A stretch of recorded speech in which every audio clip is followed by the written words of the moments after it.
첫 번째 강연은요.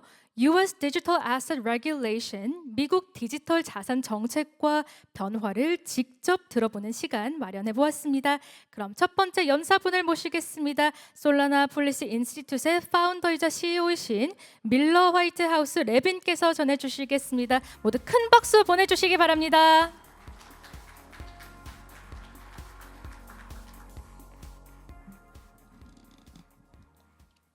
Good morning. Thank you all for being here. Thank you to Next Global, Next Block, and Tiger Research for hosting today.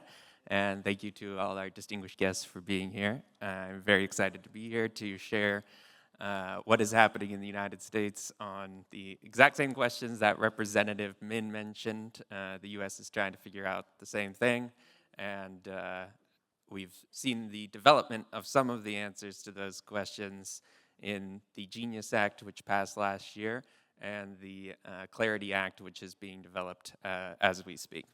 So today we're going to give a broad update as to the status of those legislations, and in particular dive into the Clarity Act and what it would mean if it is enacted later this year.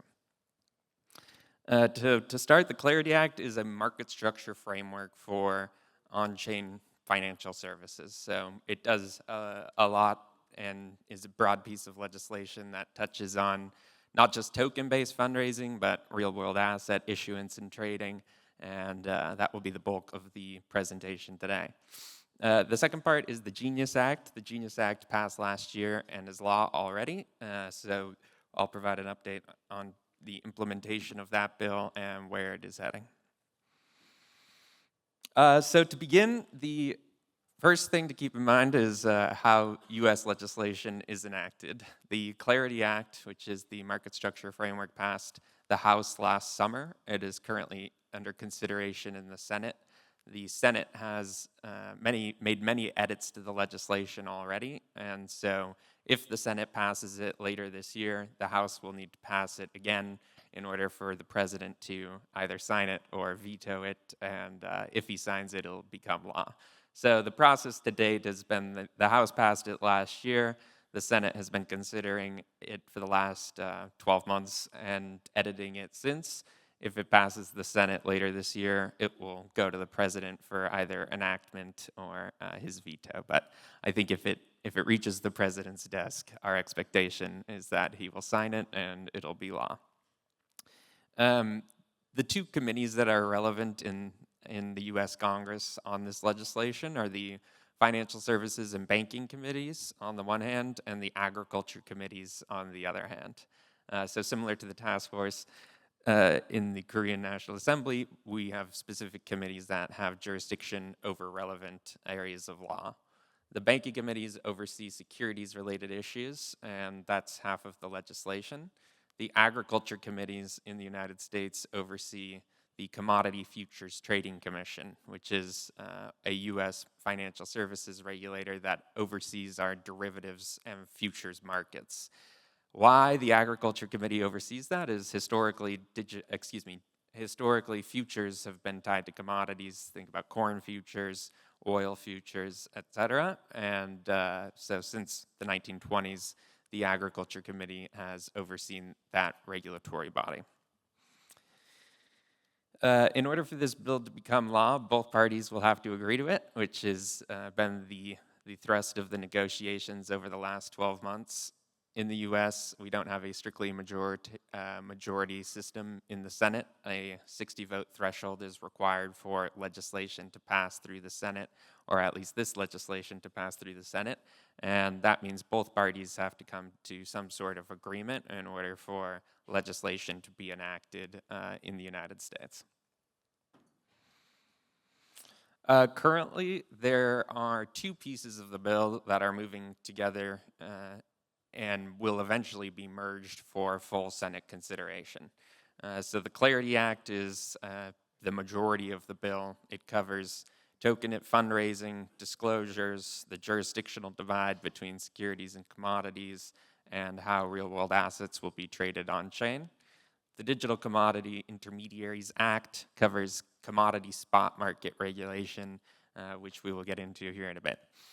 As I mentioned, the House passed the Clarity Act last year. Last summer, the Senate Agriculture Committee passed its half of the bill through committee in January of this year.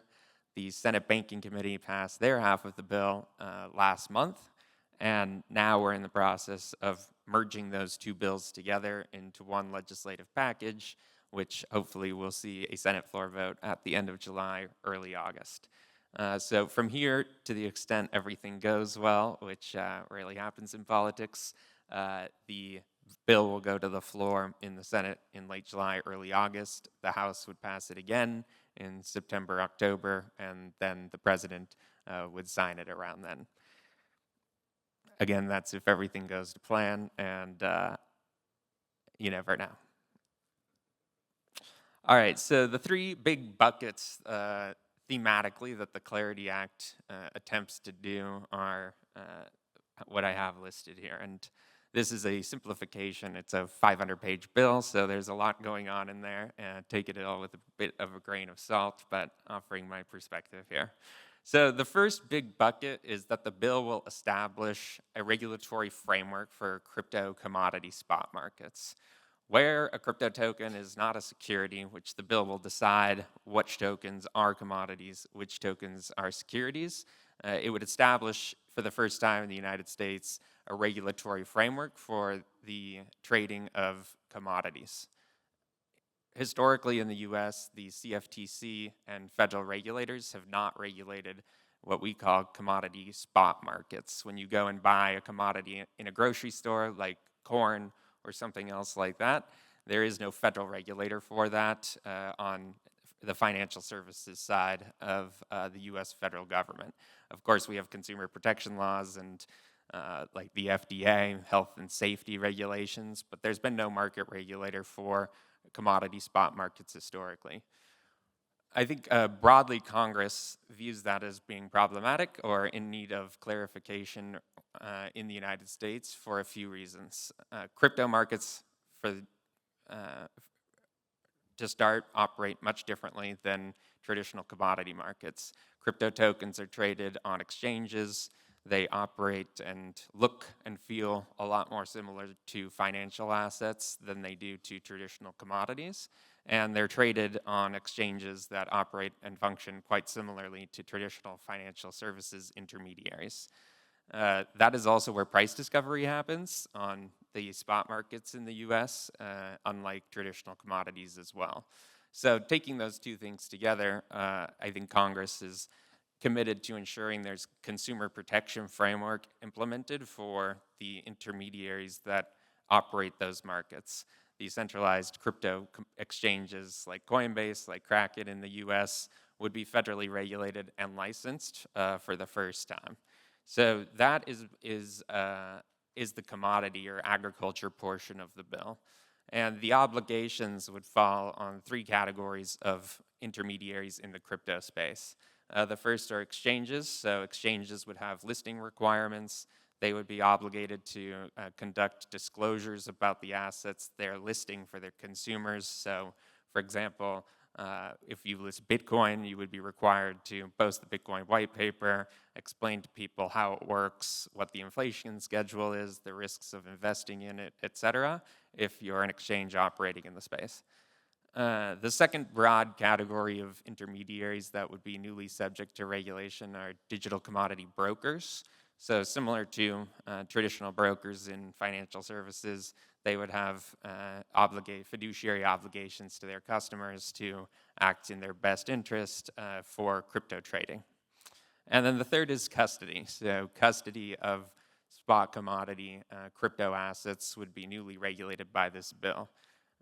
If you're a consumer and holding crypto assets at a financial institution, today that's not federally regulated, and the bill would create a new category, digital commodity custodian, and subject them to the same types of regulations that custodians in the securities markets and futures markets are already subject to.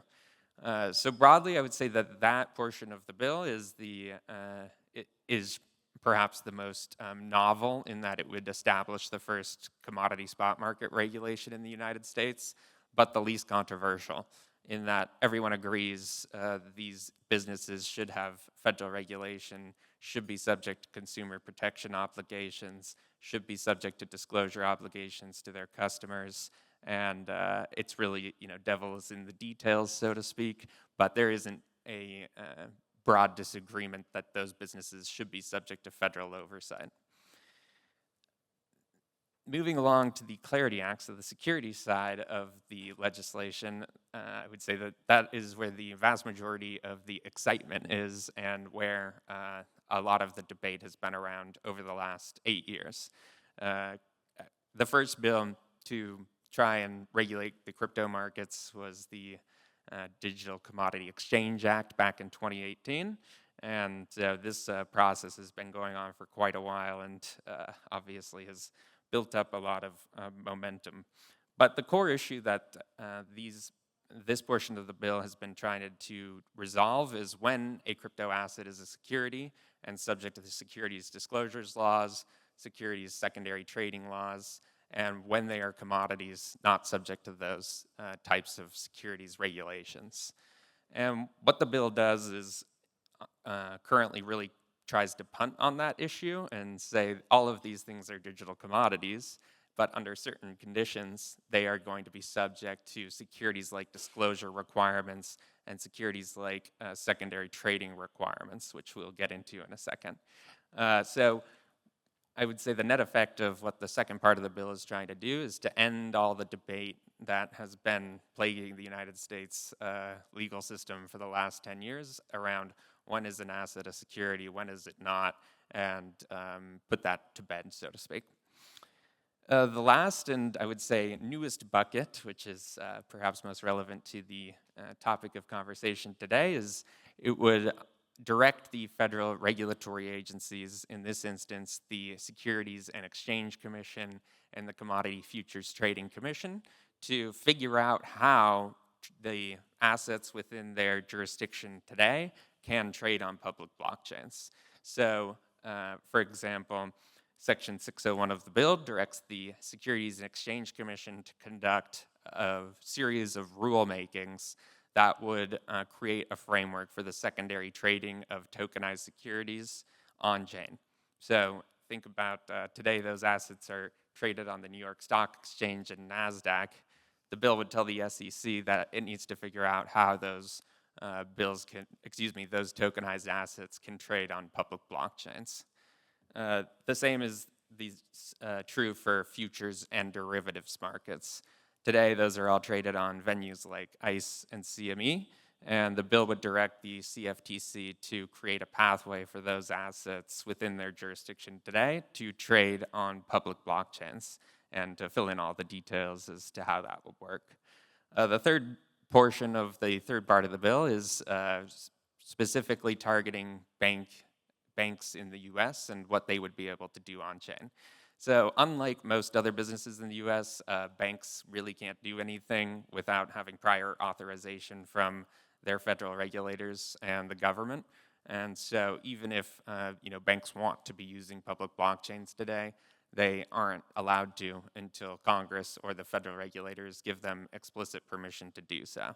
So what the bill would essentially, what it says is, to the extent that a bank is engaged in a business off-chain today, and they're authorized to do that business today off-chain, they would be allowed to do so on-chain after the bill was enacted. So it would give banks, traditional financial institutions, the clarity they need to be able to use public blockchains, leverage them for the services that they already provide today in their traditional business. So on the DCIA side, I feel like I got ahead of myself a bit, so I apologize for that. But like I said, it defines what a digital commodity is and would give the CFTC exclusive authority to oversee those markets and require those businesses to register federally, conduct customer fund segregation to avoid issues like FTX that we've had in the past. They would have conflict of interest requirements. They couldn't be, for example, conducting proprietary trading on their own exchange. It would split up some of the businesses. So, for example, a custodian and an exchange could not be under the same corporate entity to try and limit the possibility that a problem in one area of the market could result in loss of customer funds. And as I mentioned, there are robust customer disclosure obligations that the secondary market participants would have to comply with themselves in order to list an asset. In the Clarity Act, the divide that I mentioned earlier is quite complicated. And I would say broadly, a theme of this bill is that it is extraordinarily complicated. And I think it doesn't provide super clean answers, but it does provide a general framework for how Congress would like this market to operate in the future. So it references the definition of digital asset, which already exists in the Genius Act, and says a subportion of those are digital commodities. A subset of digital commodities are defined as network tokens. Network tokens are tokens that are tied to what the bill calls a distributed ledger system. What you can think about there is tokens that are somehow integrated with with blockchains, with blockchain-based protocols are considered to be network tokens. A subset thereof of network tokens themselves are what the bill refers to as ancillary assets. And for the purposes of the bill, the ancillary asset framework is the most important because the bill says where someone is using crypto tokens to raise money, like think about the 2017 ICO era. If you're out there selling crypto tokens to raise money to try and do something, conduct a business, build a protocol, etc., then the asset is considered an ancillary asset. And ancillary asset originators, which is the new term the bill uses for the issuers of those assets, would have securities-like disclosure obligations at issuance of the asset and for an ongoing period of time. And that's what we're going to dive into here next, is when those disclosure obligations terminate and why. And I think the broad theme of the bill is that decentralization and lack of control is really the deciding factor for when disclosure obligations are either reduced or cease completely.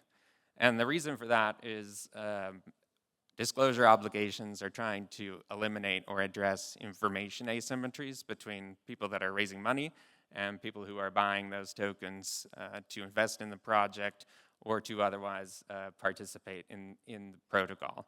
And when a project gives up control of the network or is no longer engaging in an entrepreneurial and managerial efforts, those disclosure obligations fall away. So in practice, what that would look like is the SEC would create a new exempt offering, like a Regulation D offering historically, that people could use if they're raising money for using tokens for a business.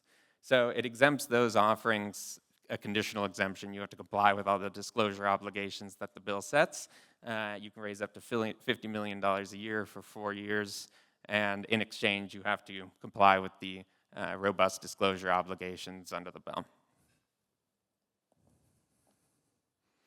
The third category is around tokenization of securities and commodities. So that's Section 505, 601, and 207 of the bill.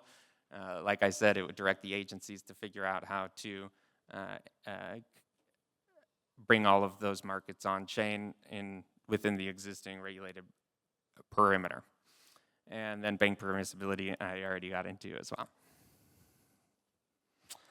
One big portion of the bill is on decentralized finance. So DeFi is treated kind of outside of the the rest of the portions of the bill.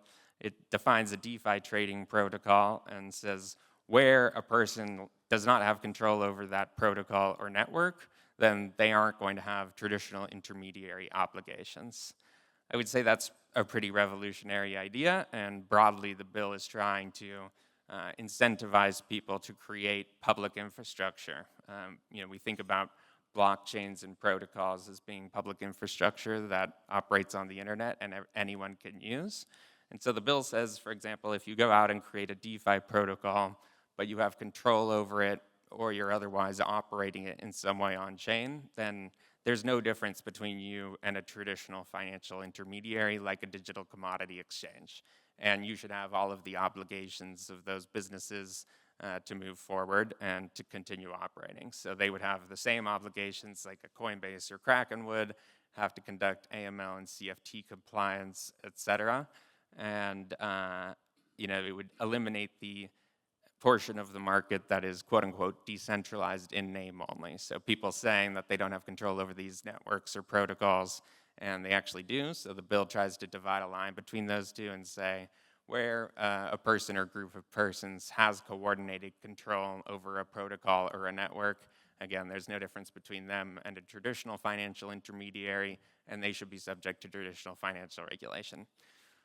The revolutionary part is the bill says where that is not happening, then the protocol or blockchain can operate essentially as public infrastructure, and anyone can use it. And to the extent no one has control over it, then the original developer of the protocol or network does not have the same regulatory obligations that traditional financial intermediaries do. I say this is pretty revolutionary because it is a complete kind of 180 of how traditional financial regulation has worked in the past. The bill is essentially incentivizing people to create these networks like Bitcoin or projects like Orca that exist on chain and don't have a central operator. And in so doing, their regulatory obligations fall away. So that, of course, doesn't happen miraculously or spontaneously. People have to raise money to build these things and work on them for several years, but to the extent after progressive decentralization and a diminishment of control, then they could just operate as like the internet does today, and anyone in the world could use them, and the US would be essentially endorsing that and trying to incentivize the creation of those kinds of technologies via this bill. So I would say that that is perhaps the most exciting portion of the bill and is very revolutionary. The other portion of the bill that has been subject to much discussion recently is it empowers law enforcement to police crypto markets in a way that they traditionally haven't had the authority to do. So, for example, to the extent a DeFi protocol or blockchain protocol is controlled, like I mentioned, they would have the same obligations that traditional financial intermediaries do to conduct AML and CFT. The second big development in the bill is it would subject front-end interfaces. So to the extent you're using a DeFi protocol on chain using a website or a wallet interface, those websites and wallet interfaces will be subject to US sanctions obligations if they're serving US persons. That's also a new authority that the Treasury Department would have if this bill is enacted. The third is around DeFi risk standards. So there's a section of the bill that asks the Treasury Department to create a list of best practices in consultation with the industry to try and reduce security vulnerabilities across on-chain markets. So Congress and the industry would be required to come up with best practices to, for example, prevent hacks and make sure that the protocols operate as they are supposed to, and incentivizes people to implement those standards if they're operating a protocol on-chain.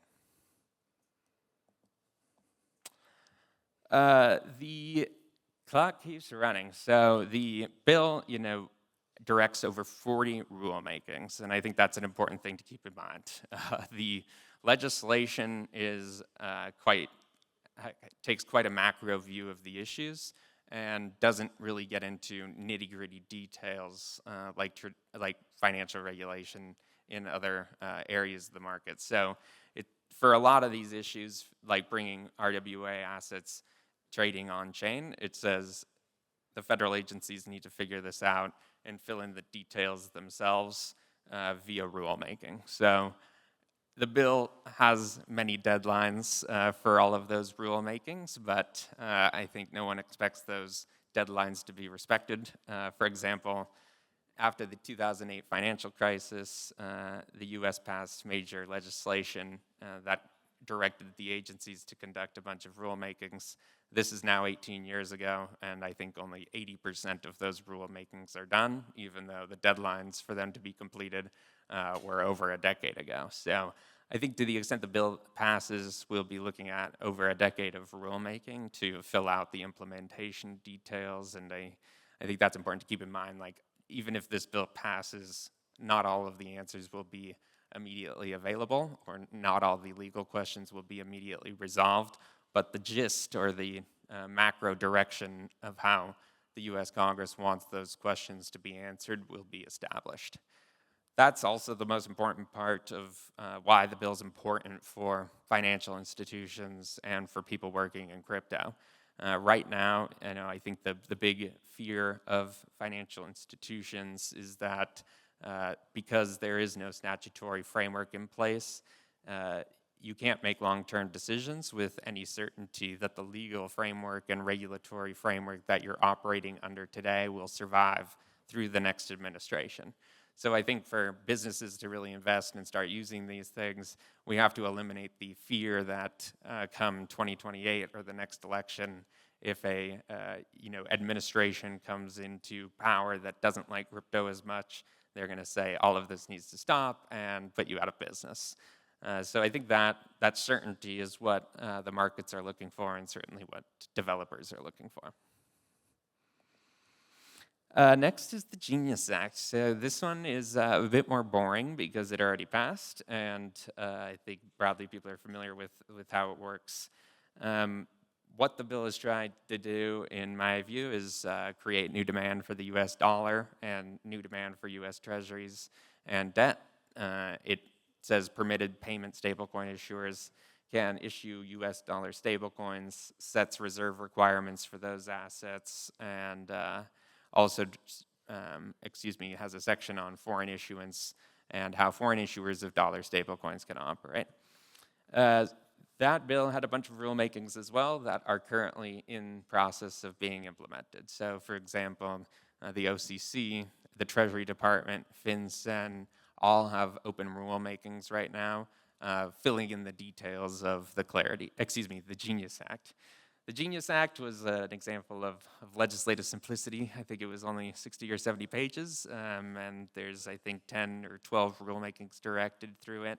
I expect at least half of those to be done on deadline, which is January of next year. So the Genius Act is implementation of the Genius Act is moving quite quickly, and I think will be largely done by the end of this administration.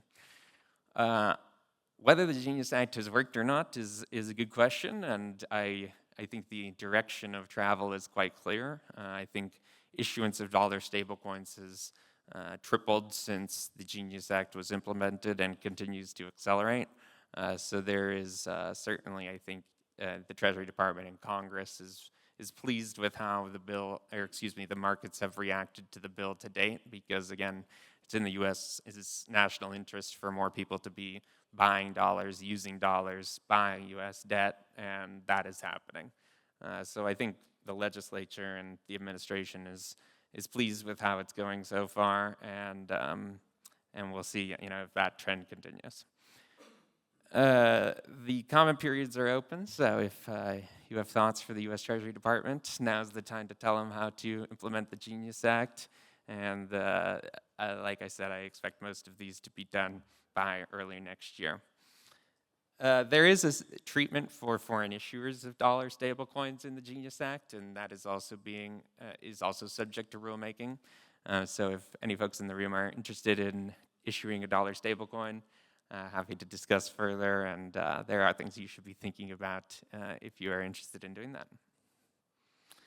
that. So I think the story that this Congress has been thinking about is the U.S. broadly adopted a two-track path, one for dollar stablecoins and how they're regulated, and the other for crypto markets themselves and how traditional financial services can operate on public blockchains.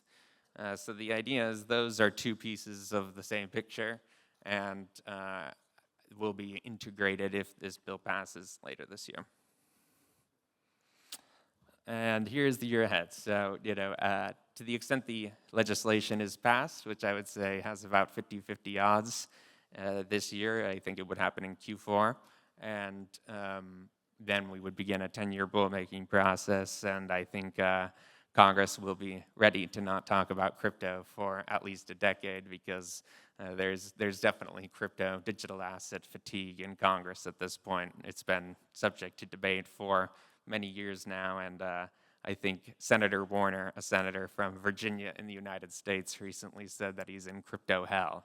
So I think everyone's ready to get the bill done and move along. Thank you. 네, 유익한 강연 감사드립니다. Thank you for your insightful presentation. Thank you very much. Please return to your seat. 여러분 다시 한번 큰 박수 보내주시기 바랍니다. 네, 오늘 강연을 통해서 이 미국 디지털 자산 정책의 최근 변화와 또 규제 환경 그리고 글로벌 시장이 바라보는 RWA 토큰화의 가능성에 대해서 살펴볼 수 있었는데요. 특히 이 RWA 토큰화 시장의 성장 속에서 미국에서는 어떤 제도와 정책이 마련되고 있는지 그리고 왜 이 규제와 제도가 중요한지 생각해 볼 수 있었던 시간인 것 같습니다. 네, 이어서 저희는 패널 토론을 진행해 볼 예정인데요. 이번 토론에서는 이런 글로벌 흐름을 바탕으로 RWA 토큰화 시장의 현재와 미래를 더욱더 심도 있게 살펴보는 시간 가져보도록 하겠습니다. 네, 또 저희가 전반적으로 현재 다루고 있는 얘기가 RWA 토큰화 누가 주도권을 줄 것인가이기 때문에 이번 토론을 통해서 다양한 시각과 전망을 또 살펴볼 수 있을 것 같습니다. 그리고 그 해답도 한번 엿볼 수 있지 않을까 싶습니다. 과연 앞으로 글로벌 시장의 주도권은 누구에게 향할지 또 한국은 어떤 역할을 준비해야 할지 함께 고민해보는 그런 의미 있는 시간이 될 것으로 기대가 됩니다. 네, 이제 얼추 자리 정돈이 마무리된 것 같은데요. 네, 그럼 저희 자리 정돈 한 번 더 다시 진행해 보도록 하겠습니다. 잠시만 기다려 주시기 바랍니다. 네, 이제 곧 저희는 패널 토론을 진행할 예정이니까요. 모두 자리에 착석해 주시기 바랍니다. Please take your seats as we are going to proceed the panel discussion.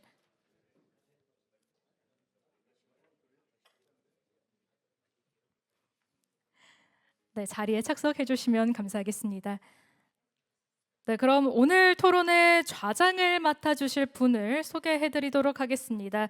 디지털 금융과 블록체인 산업 전반의 폭넓은 식견을 가지고 계신 정유신 서강대학교 경영학과 교수께서 좌장을 맡아주시겠습니다. 또 함께해 주실 패널 두 분 역시 글로벌 토큰화 생태계의 최전선에서 활약하고 계신 전문가 분들이십니다. 솔라나 폴리시 인스티튜트의 밀러 화이트하우스-레빈 CEO 그리고 솔라나 파운데이션의 헤드 오브 APAC 루인이십니다. 여러분 큰 박수로 맞아주시기 바랍니다.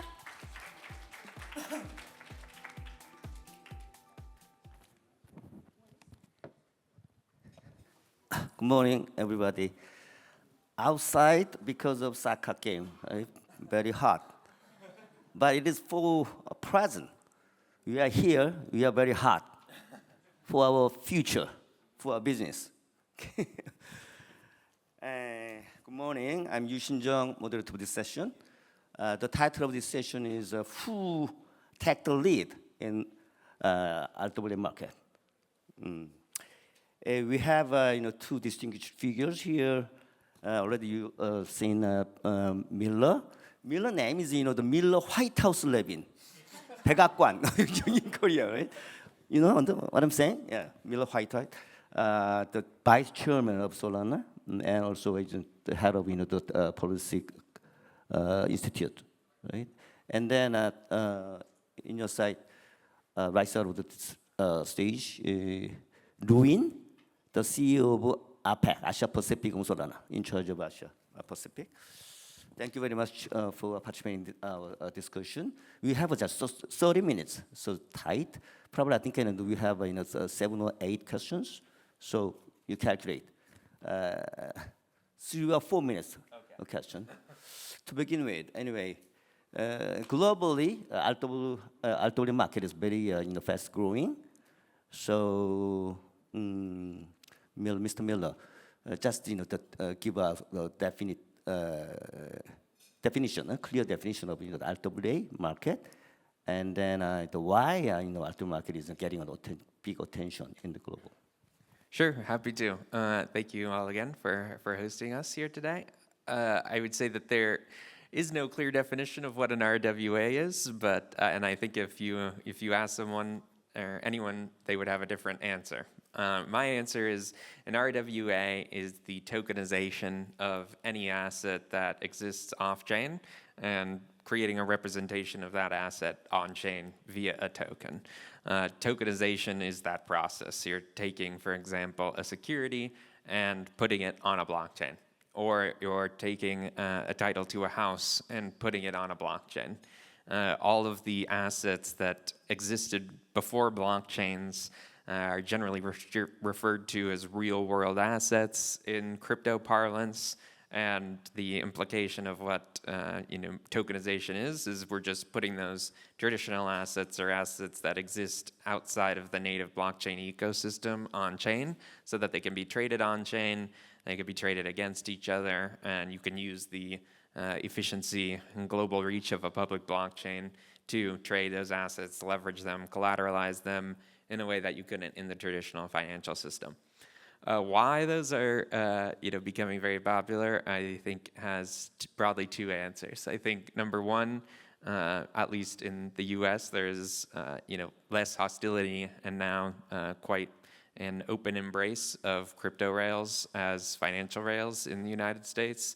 The administration is focused on developing the space domestically, and institutions, of course, have to follow the lead of the government to a large extent, especially financial services businesses who are subject to comprehensive regulations. So I think on the one hand, the improving regulatory environment, the improving clarity that in the legal system is giving financial services institutions the confidence they need to start experimenting with these things.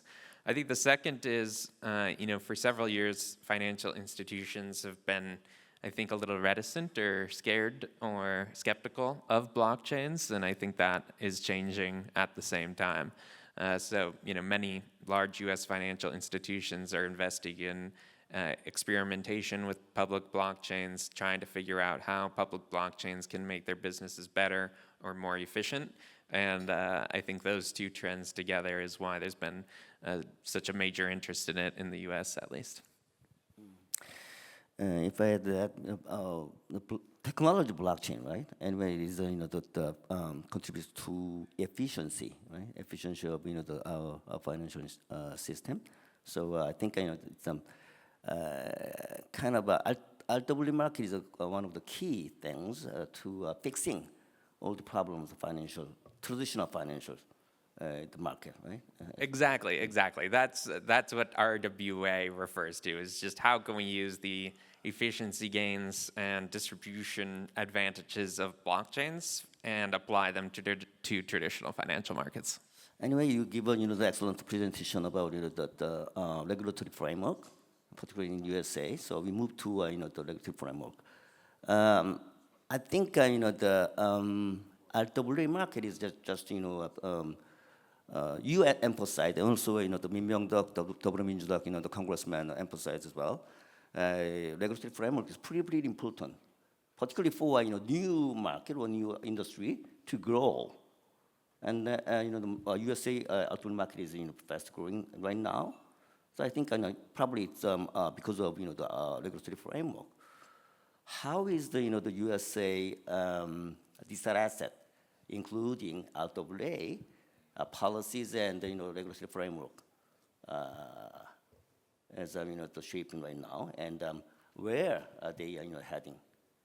So as I mentioned in the bill directs the federal agencies to figure out how those RWAs should trade and operate on-chain in the context of securities and derivatives.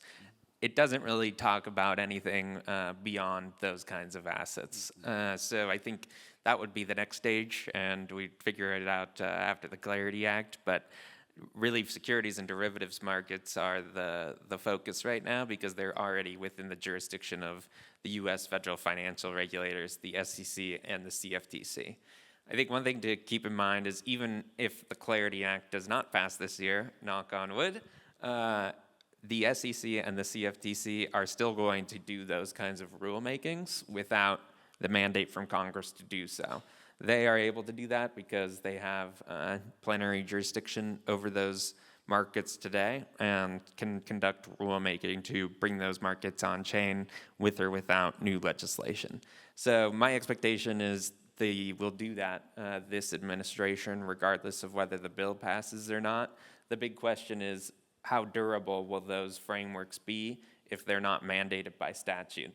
Again, and to the extent, for example, Senator Elizabeth Warren in the U.S., a politician that does not like crypto, becomes the president, then she could rescind those rules on January 20th, 2029, and you can operate those markets on chain anymore.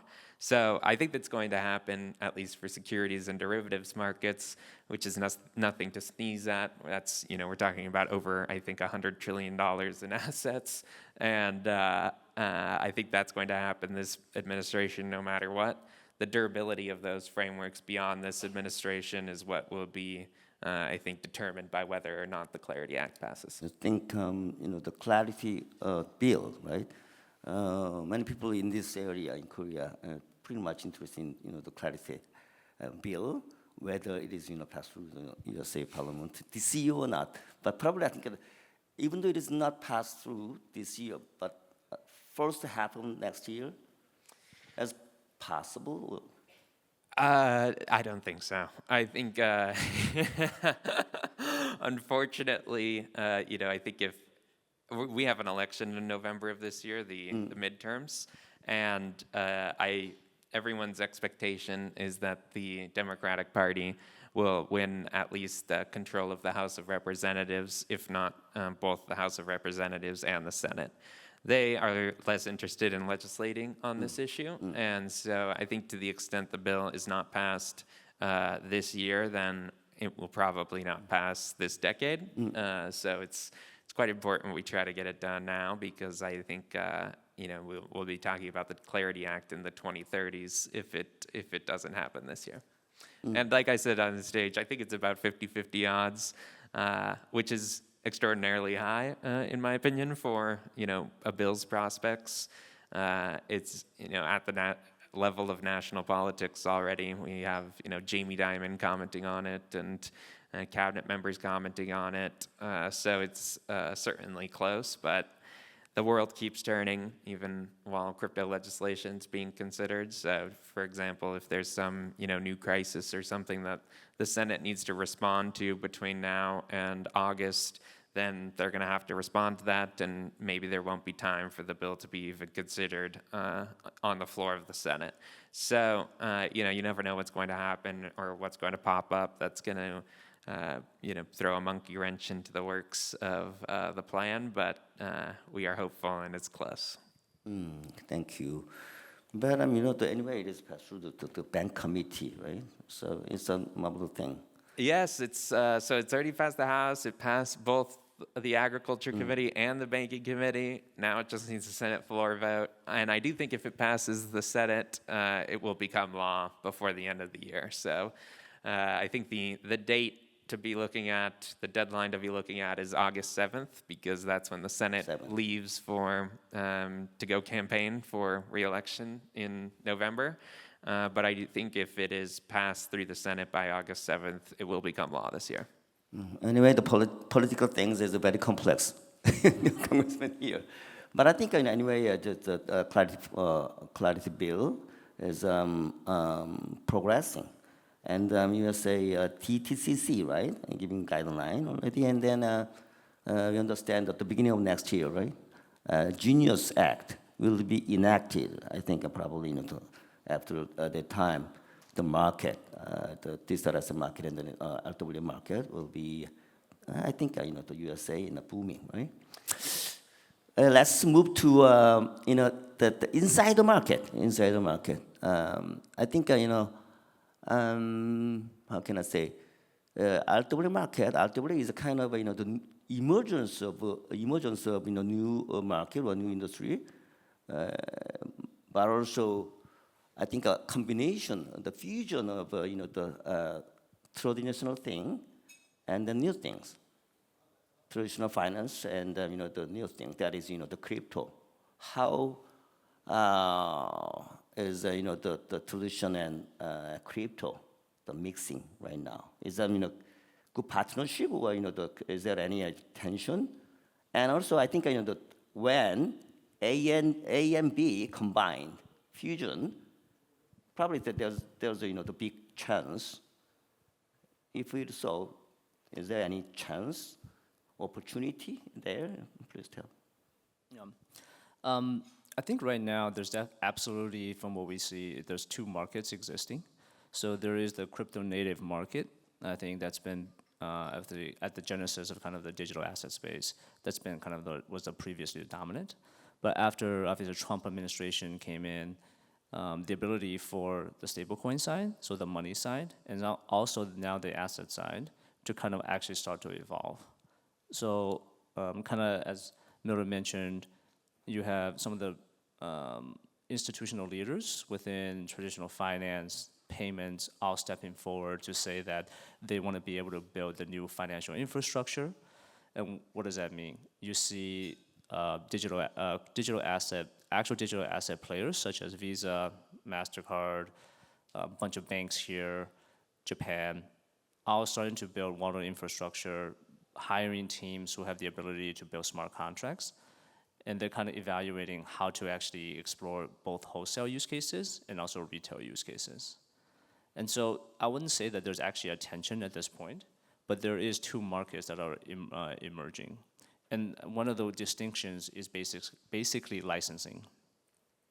So for payments in RWAs, it's very much a licensing game.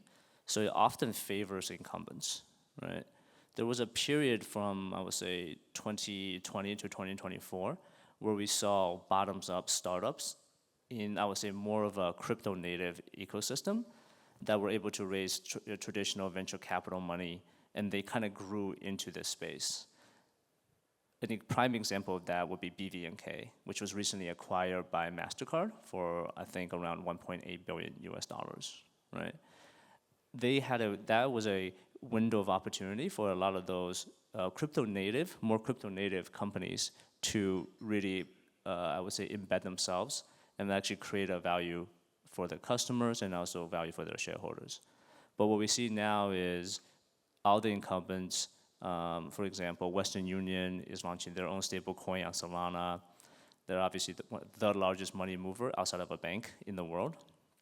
Fiserv, the largest financial processor in the US, is also launching theirs, right?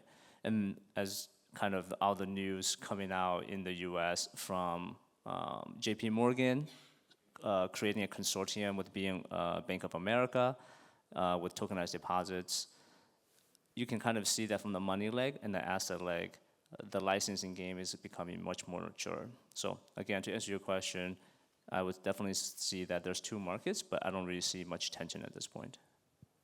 Thank you. I think the opportunity, the money comes. When money comes, the most of them from institutional investors, right?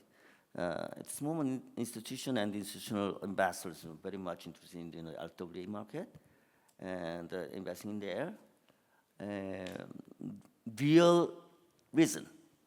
What are the real reasons institutions interested in that? And also, there are some use cases making the market at this moment, RWA market.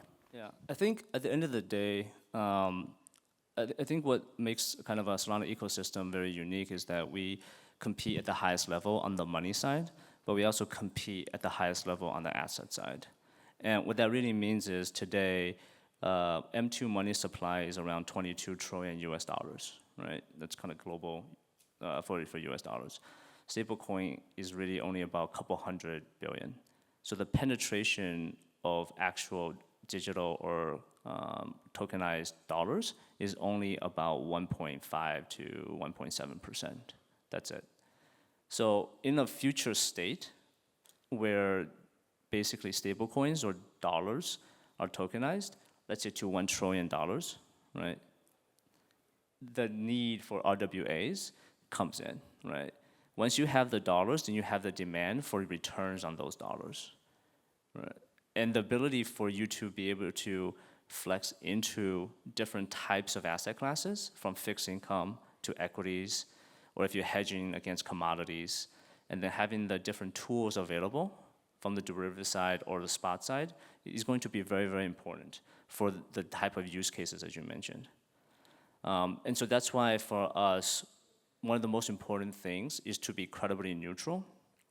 We just want to be a platform where multiple issuers can issue their money onto our ecosystem. And the different application builders, whether you're a payment processor or a corporate or a bank globally, can use our network without worrying that a small group of people or kind of alliance team can kind of control the outcome of your transactions. And so what we see is, as long as we're credibly neutral, and as stablecoins continue to move, RWA will have its place. There's no, to us, that's a very, very clear trajectory. Kind of RWA is a kind of, if you compare soccer games, soccer fields, all the the assets and then including stablecoin involved, and then they're playing, right? So growing all the assets and all including the stablecoin to grow in kind of the different financial market, right? Okay, thank you very much. And then let's move to anyway. You are in charge of Asia Pacific, so we go to Asia Pacific ultimately market, where the growth rate is very high, and then the financial digitalization very, very fast, right? You think what are the how is the adoption of ultimately market in Asia Pacific market stands, and also how is different from that of USA? I think I'll start with the US side first and what we observed.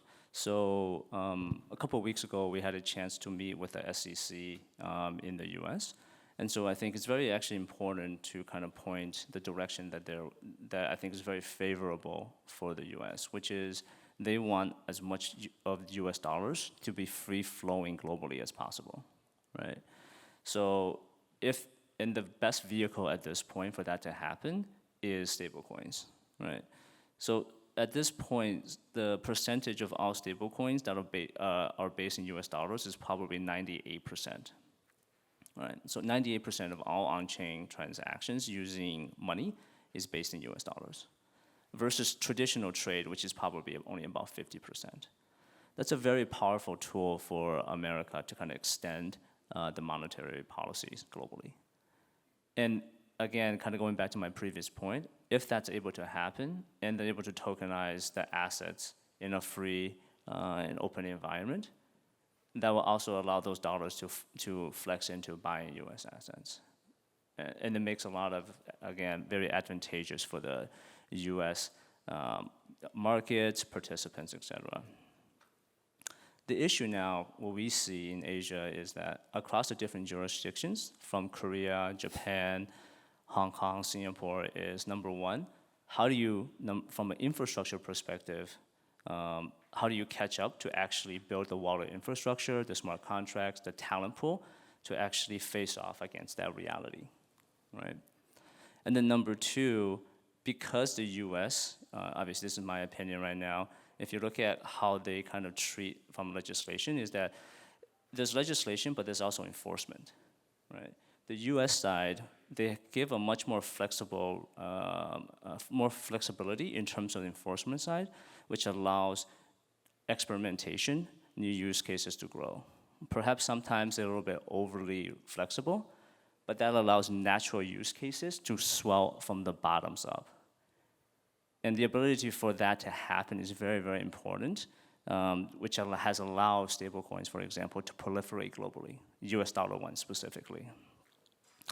The one thing that we see in Asia is, if you look at the local-based stablecoins, whether the ones who were allowed, recently announced in Hong Kong, right, or even in Singapore, like SGD, and hopefully very soon in Korea and Japan, there's still quite a lot of limitations whether it is forced KYC and or I think one of the hot topics is whitelisting versus blacklisting, right?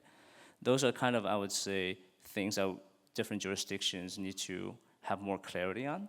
So financial operators, payment companies can have the ability to actually figure out how do we play off against the US dollar stablecoins. Once they have that figured out, then there's opportunity to figure out the asset side, right? At the end of the day, for any type of transaction, especially with an assets, you need the cash leg. So you have to figure out the cash leg to make that very easily to be accessible and redeemable. And then the assets will have the ability to have liquidity, right? So one last example for it is, I have 2 points, right? Number one is New York Stock Exchange is going to start to push out their own tokenization platform. We attended an event with them a couple weeks ago, and they mentioned that they will, on the cash leg, they're going to receive stablecoins, permissionless stablecoins. Maybe there'll be KYC, but this will be actually USDC and other USD-based actual stablecoins, right?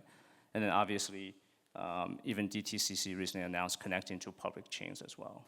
So what we see is, a complexity that's going to ever evolving in the near future, where multiple players within even the financial market infrastructure player and or traditional issuers will all kind of participate to also issue their assets.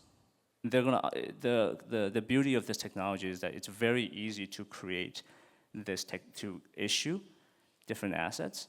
And the fact that if there's I would say, regulatory clarity or at least an open framework, then we'll see from exchanges, broker-dealers, TAs, CSDs, are all going to try to be participants and offer the ability to issue and tokenize their assets. So again, to us, it's very much about the money side, and then that'll really drive and push the adoption from the asset side. Very fast, right? Technology and and so one hand in the technology, one hand in the framework. But anyway, the Asian market is a big potential, and Singapore, Hong Kong, and Korea have the unique the system, regulatory sandbox system, right? So once it is adopted, it can make the market grow fast. So I think kind of as far as the blockchain network company is a concern, right? I think it is very, very important to know kind of criteria by which Asian financial institution or related fintech companies choose what kind of criteria. How do you think? What are the criteria, the critical criteria, and then what does it mean for Asia Pacific region? Yeah, it's a great question. I think from our experience interfacing with all the different GSIBs and FMIs is definitely number one is their ability to be regulatory compliant, right? That's, I think, it's a hygiene factor that you must hit, or JP Morgan will not work with you, right? The Shinhan banks of Korea will not work with you. The DBSs of the world will not work with you. So that's number one. The ability to have different tooling, for example, from compliance and or privacy. And it's not just one set of tools that you have to offer.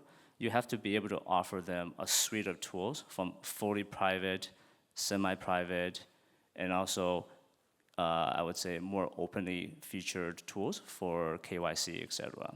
To offer them a spectrum is the key, right? Because number one, they need it across different use cases. So for money, they may need certain features that they don't need for tokenization. But I think the most important thing is for Solana as well, we offer, again, a spectrum of tools for compliance and privacy. It's also for future proofing as well. Because as the legislation of today is set, I think these different regulations will also change and evolve over time. And so the ability to have tools that can meet the needs of that future is also incredibly important.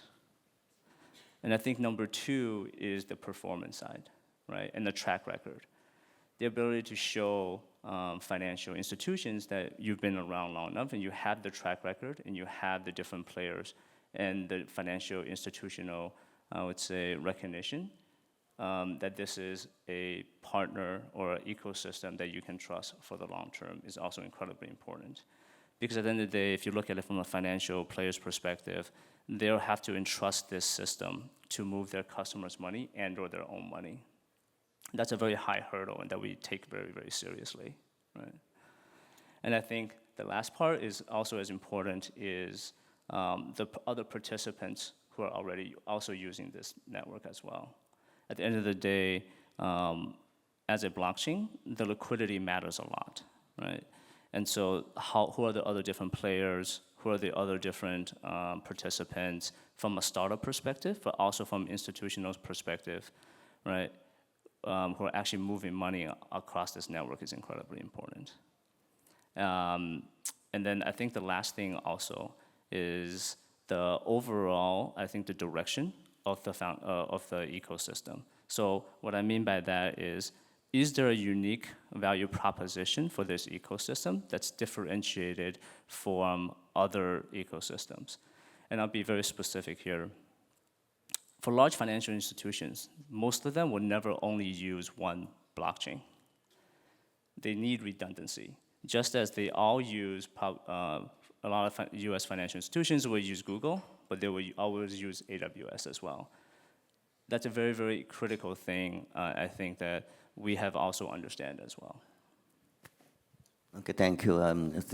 My understanding is that saying efficiency, credit, liquidity, and also if Korean financial institution or related to fintech companies choose not a single chain, right, multi-chain. But at the first stage of the market, probably we start with single chain and then more and more is possible, right? Anyway, time ticking, and so probably I think Solana. You are here, Solana. You're here, and then briefly, Solana's competitiveness. No. That's Fantastic. No, I think for us is the couple of unique value propositions for us, right? Number one, we're a high performance ecosystem. So our technology, I think, is on the frontier. On any given day, we process over 100 million transactions. We can actually even compete with NASDAQ. So our fundamental ability to move money and assets globally at nearly the speed of light is something that I think a lot of financial institutions have recognized. Number two, we have the track record over multiple years of working with different financial institutions and also the startup ecosystem. Right? And I think number three is the fact that the most important thing, I think the value proposition of blockchain is the fact that we are credibly neutral. And we welcome all different financial institutions to build on top of Solana, whether you're in Korea, Latin America, Middle East, you can freely join, but we obviously offer permission and privacy tools that allow financial institutions to execute transactions with high confidence and degrees of freedom as well. It gives a signal, but time is tight, bad time. But the final question to you. I think give a kind of key factors of the RW market. For the people, market participants are here together. The capture market, right? What are the key factors? And then what should Korean financial institution or relating to fintech companies to prepare for that briefly? I think for Korea, I think based on all the conversation we've had with Korean institutions, I think they're doing the right thing. The most important thing is the ability to build the actual fundamental infrastructure today, and then you can't do anything until the regulations are clear, right? But the ability to experiment, run different POCs, is quite important. But I think the other part of that is to be able to work with the government and potentially create the use cases as necessary. I don't think the different use cases today in Korea can be sustainable over the long term if it's just done by the private sector. This really needs to be a public-private partnership. Because again, what's happening outside of Korea on a global scale with the US dollar stablecoins freely moving and the assets freely moving is something that at this point the regulations is not really prepared for. So I think the feedback and the communication between the private and the public sector will be the most critical point for RWAs to be able to take off. Communication feedback with the global side, and also the blockchain's infra is kind of important in that in terms of the regulatory suitability and the mutual linkage, right? So that's why you come here and the communication with the market participants. And time is tight, but we want to some question or opinion or comments from audience. Just one, if any. Raise your hand, please.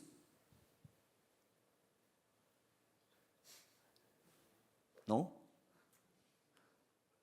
Okay, they are helping us, right? Time is time. Okay, thank you very much. This session, that's it for this session. And give a big hand to the distinguished two people. Thank you very much. 네, 다양한 인사이트 전해주신 세 분 진심으로 감사드립니다. 자리로 다시 모시겠습니다. Please return to your seats. Thank you very much.